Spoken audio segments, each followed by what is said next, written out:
I'm Gamer Charizard, and I'm actually going to show you the simple steps I take to try and prevent my game from breaking when there is a new update for The Sims 4.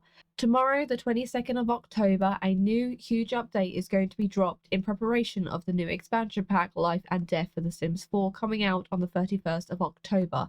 This is going to be a major update according to the gurus and the Sims community, which means that most likely a lot of mods are actually going to break, which means that it can corrupt save files or just completely break your game entirely. So please make sure that even if you don't follow every single step I take today, that you move the mods folder out onto your desktop to prevent, hopefully, major breaking game stuff to happen. They are actually releasing this update a week earlier than they normally do, which is exciting because that means any major bugs that do come with this new update will hopefully be fixed before the pack drops on the 31st of October. Now I'm going to show you the steps I take to try and prevent any issues with my game, or at least backup files so that they are safe if anything unfortunately does occur. First off, what I do is delete these files that I have highlighted here. I actually delete these files on a regular basis. They are your cache files and they just help clean the game. If you move out mods or you move in new mods, it is recommended that you delete most of these files here, especially the unknown thumbnail cache, as they do store some data of mods and still can break your game even when the mods have been removed. So go ahead and delete these files. And then the next step I recommend is very easy. Simply select the mods folder and move it directly out onto your desktop. If your desktop is very cluttered, as you can see, I have this whole site here that is free, but if your whole desktop is cluttered, you can always right click, add a new folder, and maybe move some other files in there to keep them stored out of the way so you can find the sim stuff easier, or perhaps make a new folder and add all of the folders that we're about to move into that folder so you can easily locate them later if you need to do so. The next thing I'd recommend, which is one of the most important things in my opinion, is copying and pasting the saves folder to the desktop. I would actually recommend backing up your save files on a more regular basis. I have noticed a lot lately that a lot of simmers unfortunately have lost years old save files because of corrupted mods and such, and especially when updating the game, that save files can unfortunately take the brunt of the hit most of the time, and if you haven't got them updated, they are gone forever. If you don't save in game when you have a problem, sometimes they can be okay, but I do find, especially with custom milestones, which is something that I always seem to have an issue with in my game. If a sim has custom milestones, sometimes you can't actually load that household when you don't have the mods installed. It just won't work. You have to remove all of the milestones first, then save, and then you're able to open the game, which obviously you can't do if that mod is broken at the time when you actually want to play with that save file. I would also recommend backing up the tray folder. If you're not someone who likes to save your sims on a regular basis to the gallery, this is a good idea to do, because if you have some sims in there that you hold precious to your heart and you want to keep them, I'd recommend doing this just in case something happens to this entire folder, because if you lose them in the tray folder, unfortunately they will no longer be in your game at all. Of course, they'll still be in your save file, so you can just, back them up again. But if you have like a base sim that you always base your sims off, or you have a family who you want to keep as they were at a certain period of time, then I'd recommend doing that. I have a lot of copies of my super sim just so they're backed up in case something happens to my save files. Then I don't have backups. I at least have like an older version of her saved on my tray folder, so that is something I always do back up, especially when there is an update, and if I feel like it's necessary, I will upload her to the gallery. She does have custom content, so it's not easy to find her, but it's not really a sim I want to share just yet, so backing up my tray folder, at least that way I'm guaranteed to still have her files somewhere safe. Same goes for such things as screenshots and recorded videos. If you have some videos or screenshots in there that you want to keep, simply copy and paste them also to the desktop, or you could even just move the whole entire folder out as well to keep them safe. That is only on like the major problem end, if like your whole Sims 4 folder breaks, or for some reason, I know it has happened to people in the past where the Sims 4 folder has completely just wiped itself from the computer. That is very rare, but it can happen. So that is why backing up save files, mods, trays, videos, screenshots is something that I would recommend if you want to make sure that you want to keep everything completely and utterly safe.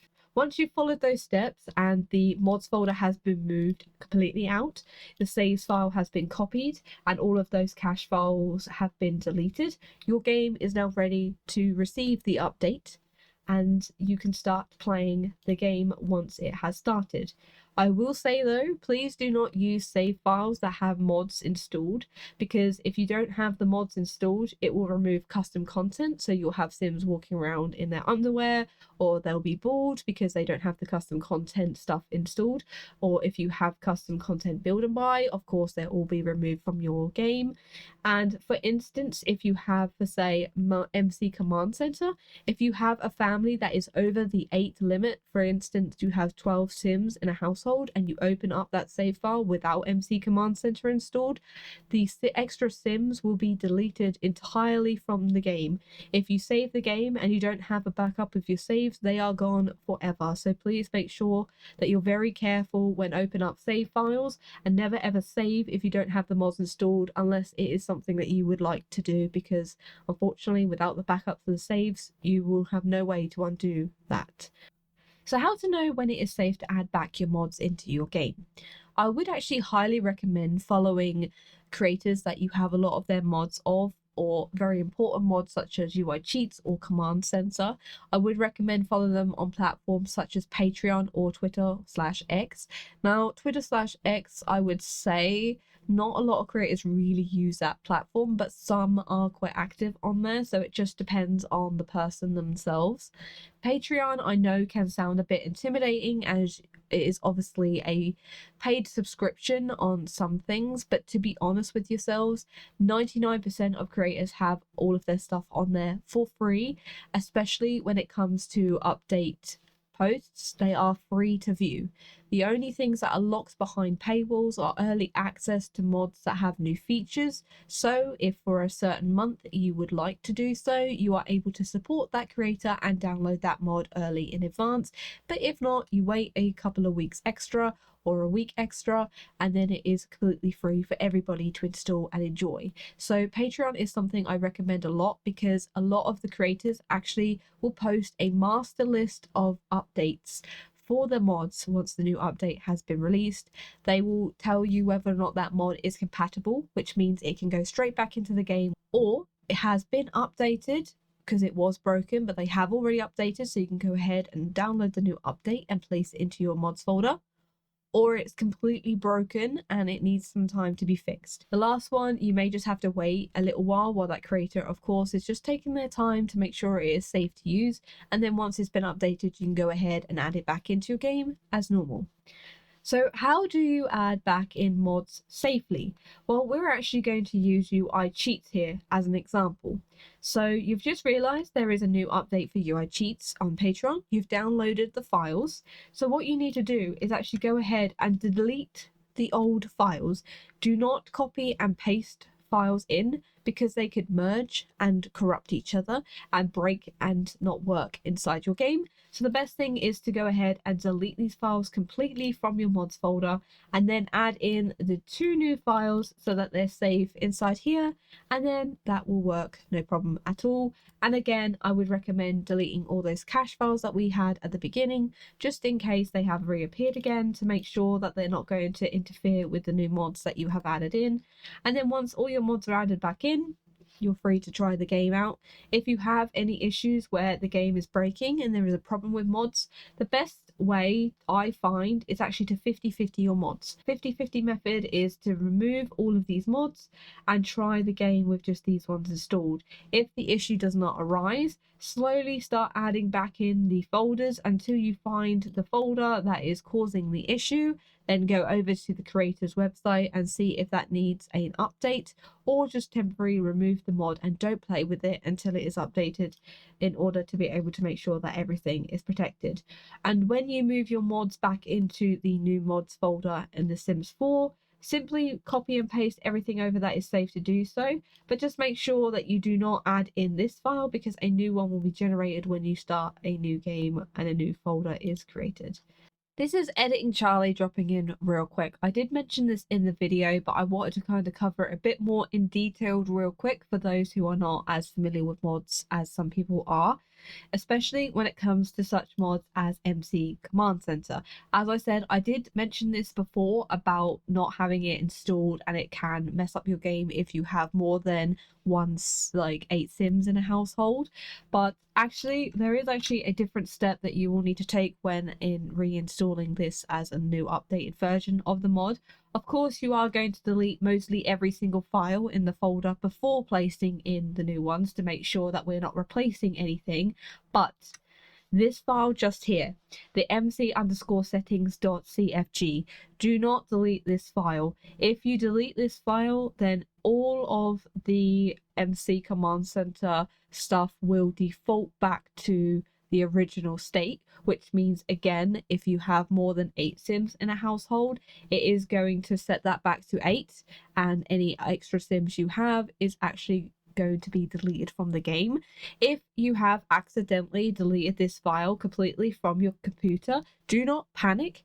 Start up a new save, click on the computer, change all of the settings to what you used to have them as, save and close the game, then you're fine. It will save all the settings and it will be active for all of your save files, and everything should be as it was before. But please just make sure you're very careful with this, because of course you don't want to accidentally lose some of your family members in your household permanently if you do not have your save files backed up.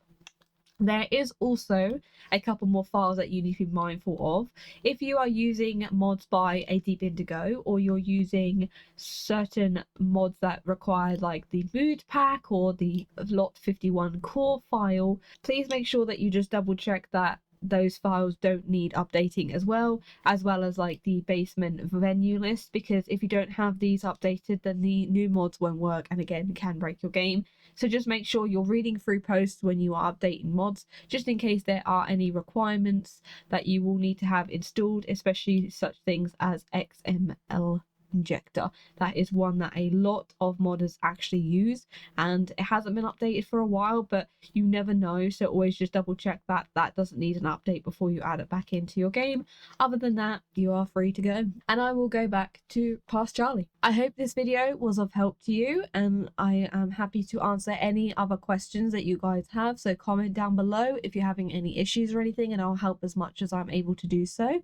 This new update is sounding very exciting. We might potentially be getting a button to change any pre-existing sim into any of the occults, which is very exciting, because if you have an old sim that you treasure and you want to play with them brand new, but you don't want to have to quickly go through all of the steps in order to become a werewolf or anything, you just want to start off immediately, we should hopefully be able to do that now straight away from Create a Sim. I hope you guys enjoyed this video. Thank you so much for watching. Have a lovely rest of your day or good night, and I will catch you in the next video. Goodbye.